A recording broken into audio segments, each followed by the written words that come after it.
Something changed when Robbie Wolfe replaced Frank Fritz, and fans have been outraged ever since. So what really happened? Robbie stepped in as co-host of American Pickers, taking the spot once held by Frank.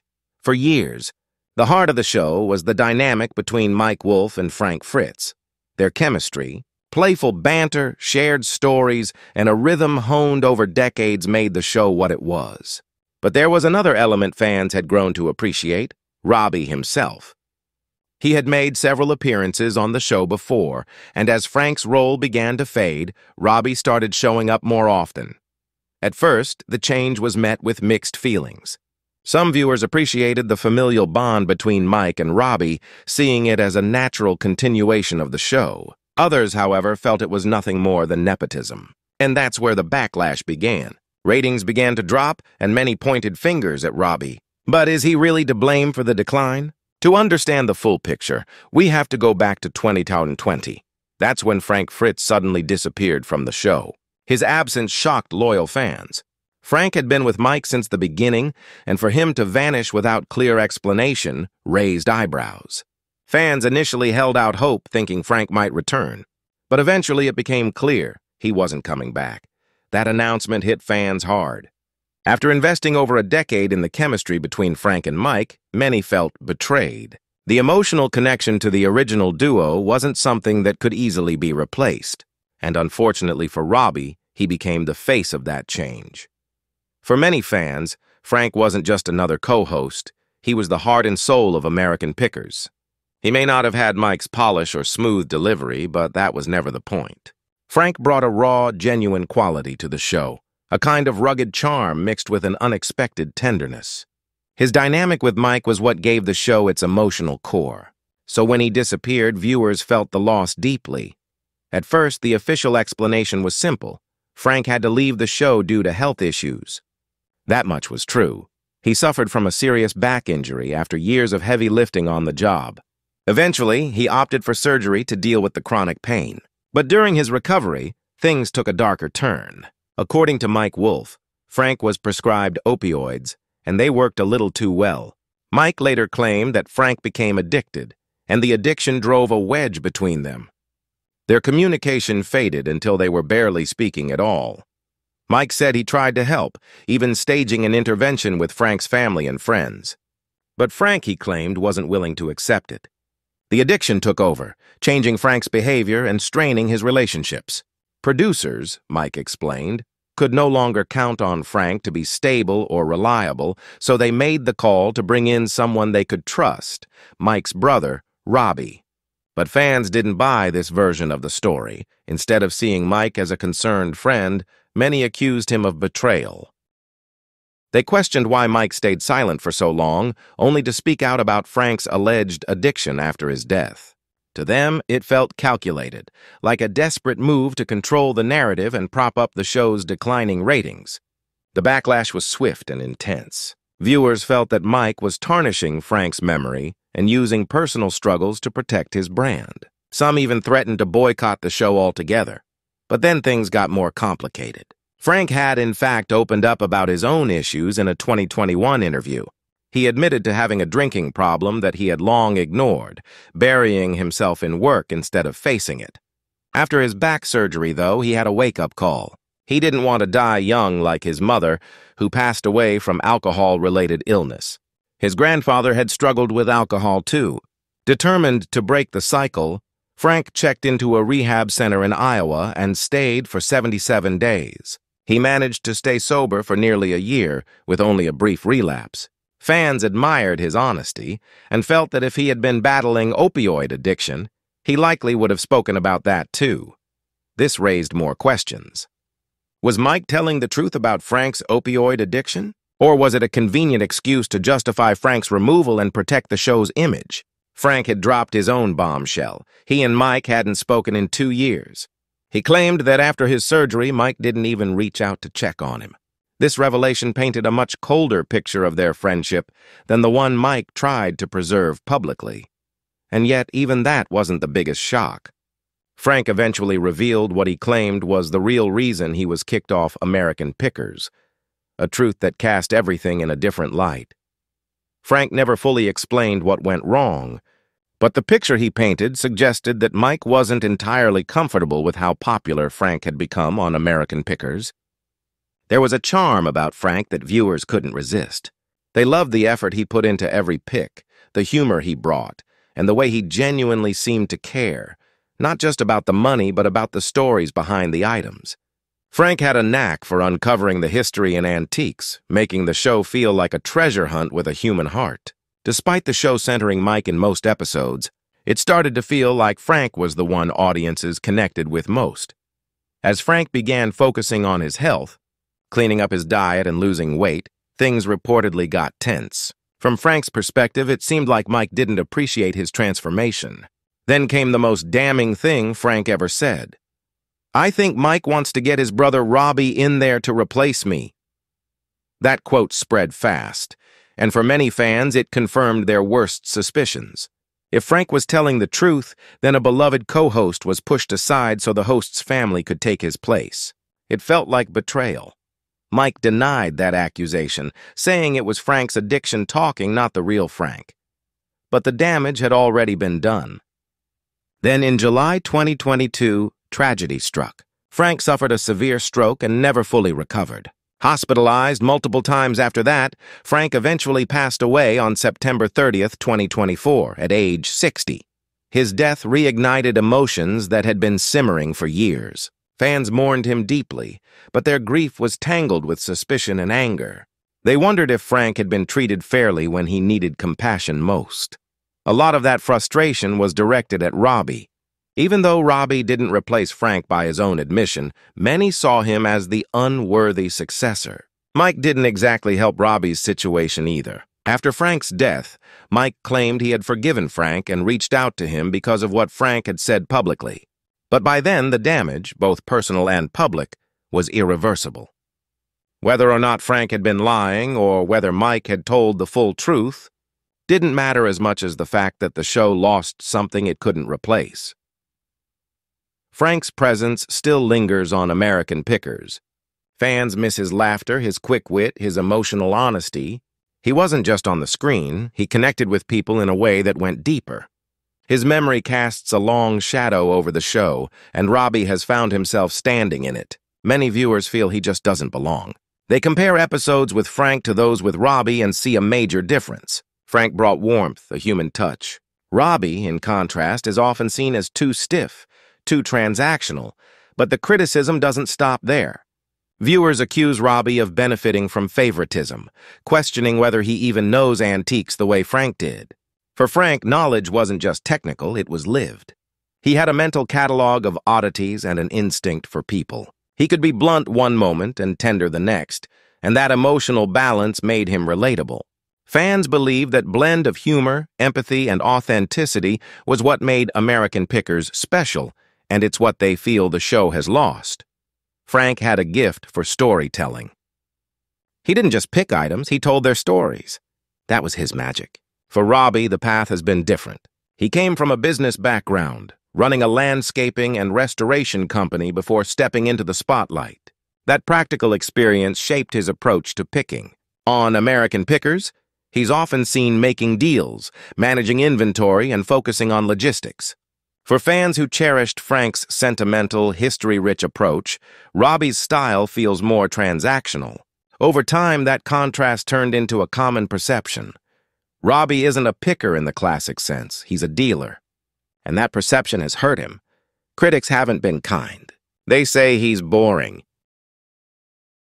They point to awkward customer interactions and claim he's too conservative with his offers, cheap even. Some argue he pushes harder during negotiations, and they blame that for the show's declining ratings. To them, Robbie is everything a picker shouldn't be. But is that judgment fair? Robbie may not have Frank's storyteller charm, but he's following his own path and living the life he always wanted. Growing up in Bettendorf, Iowa, as the youngest of three, Robbie wasn't anyone's idea of a future TV star.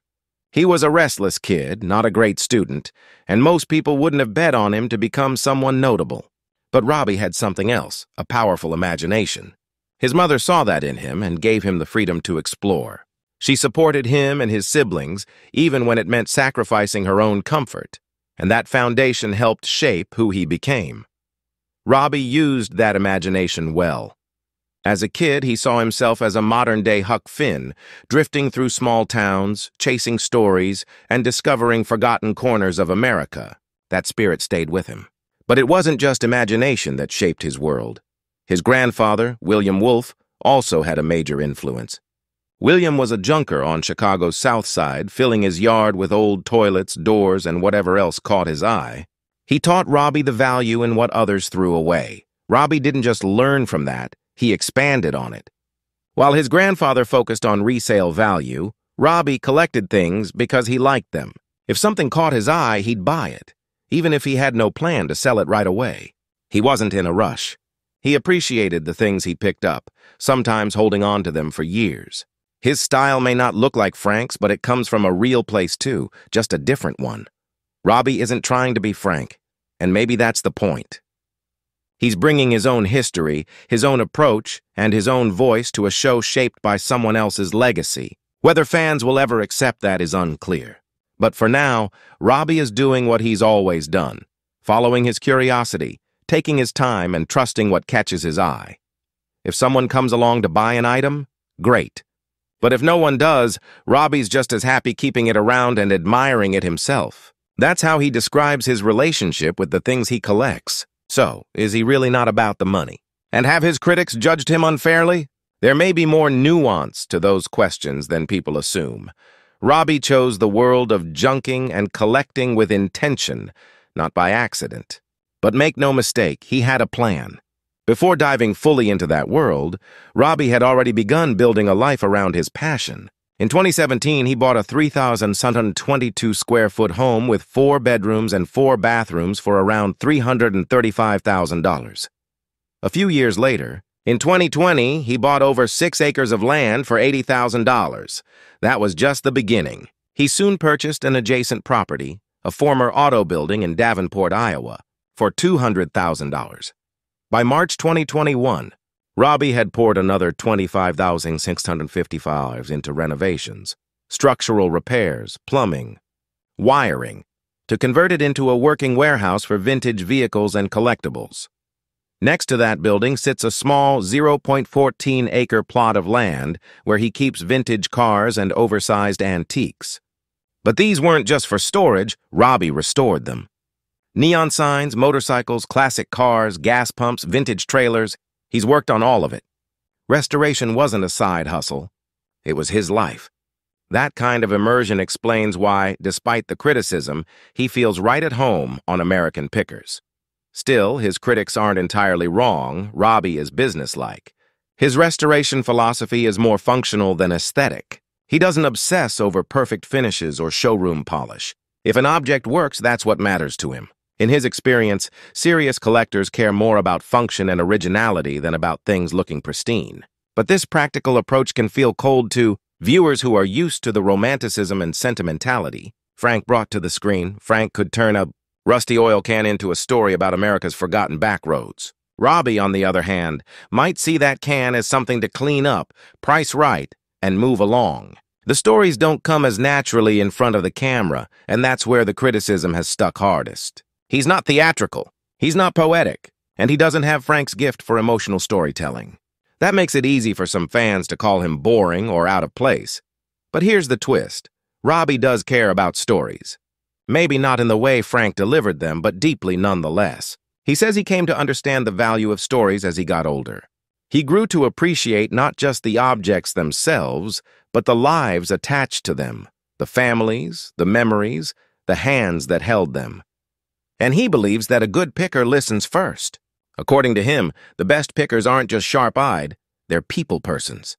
They pay attention to what people say about their things. They honor memory, heritage, and emotion, even if they don't always dramatize it for television. For Robbie, a dusty old chest is meaningful not just because of what it might sell for, but because of who used it, who passed it down, and what marks it picked up along the way. That kind of sensitivity is there. It just doesn't always come through on camera the way fans expect. So maybe the criticism isn't entirely fair. Robbie doesn't pretend to be Frank, and he shouldn't have to be. He's building his own legacy in the same world, using his own tools. And whether or not fans fully embrace him, he's still showing up, still picking, still listening. Maybe that's its own kind of story. Quieter, less dramatic, but still worth telling. Robbie has never stopped sharing his advice with aspiring pickers. He's particularly critical of those who treat antiques and artifacts purely as money-making tools.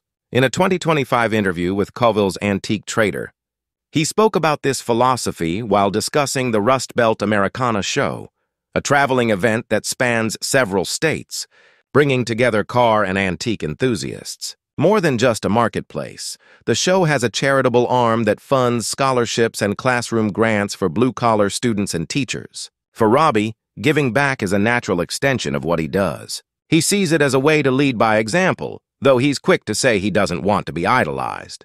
He just wants to build connections between people, between stories, between past and present. Isn't that, in its own way, similar to what Frank did? Like Frank, Robbie claims the road is still where he spends a good portion of his life. About 10 days each month, he's out there, hunting barns, meeting sellers, inspecting pieces, bargaining, and pushing through long miles. The job comes with more than just missed calls and long hours. It brings fatigue, loneliness, breakdowns, unpredictable weather, and the mental stress of wondering if he just overpaid. That kind of pressure weighs on a person. Robbie estimates he sometimes drives up to 50,000 miles in a single year in pursuit of the next great find. That relentless momentum may explain the stiffness some fans observe on camera. Exhaustion shows in the body and in the face.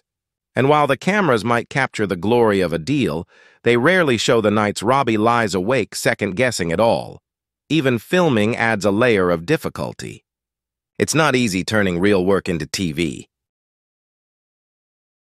The presence of a film crew turns a 6-hour dig through a barn into a 12-hour shoot. And even after all that, 300 hours of filming might only produce 42 usable minutes of television. There are days when Robbie films 6 separate segments, each with different people, often in blazing heat. And sometimes he'd rather the cameras weren't there at all. But he accepts that this is the life he's chosen. Despite the grind, Robbie still maintains close ties with his friends, many of whom buy from and sell to him. He values relationships, and not just on camera. According to Robbie, the film crew has become like family. His camera operator and sound technician have been with the show since season 1. More than 24 seasons later, they're still together. The only person missing from that picture is Frank. And even though he's no longer there, his presence still lingers in ways that shape how fans experience the show. Robbie isn't planning on leaving anytime soon. He's in it for the long haul, even if it means clashing with Mike from time to time. They're brothers, and they're both stubborn. Sometimes Robbie wins, sometimes Mike does. But at the end of the day, they try to set aside their differences to make the best show they can.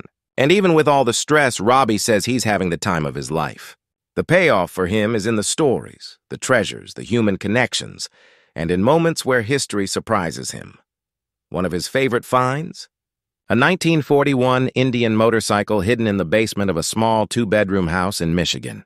The house once belonged to a former Air Force pilot who had built a plane in that very basement. His daughter hadn't even been down there in a decade. When Robbie explored it, he discovered not just the motorcycle, but parts of a plane and a full fuselage. They even had to take down the back wall of the house to remove the aircraft. For Robbie, that moment wasn't about the dollar value. It was about the story. And in that moment, the object itself faded behind the history it carried. So maybe Robbie isn't Frank, and maybe he never will be. But he's carving out a place of his own, 1 mile, 1 find, 1 memory at a time. The pilot's daughter wept as she remembered the past, recounting flights with her father, family dinners around the table, moments of loss, and echoes of war. For Robbie, that moment crystallized what picking is truly about. The artifact, the motorcycle, the plane parts, the forgotten basement, meant nothing without the story that surrounded it. That's his favorite kind of pick, one where the object and the memory are inseparable, where the find isn't just something to sell, but something to feel. Robbie has a particular love for bikes. He doesn't just collect them, he greets them like old friends. To him, motorcycles aren't just machines with wheels and engines. They're living timelines. He listens to them, Not for the hum of their motors, but for what they whisper about where they've been, who's ridden them, what roads they've taken. Each bike is a vessel of memory, and Robbie buys them not just to own, but to hear them speak. The only problem? He can't always tell the stories he hears, not in the way Frank could. Robbie feels the weight of those histories, he connects with them deeply, but the ability to translate that emotion into words on camera, to make the audience feel it too, that's where he sometimes falls short. He's not the storyteller fans are used to, but that doesn't mean the stories aren't there. He just carries them a little more quietly,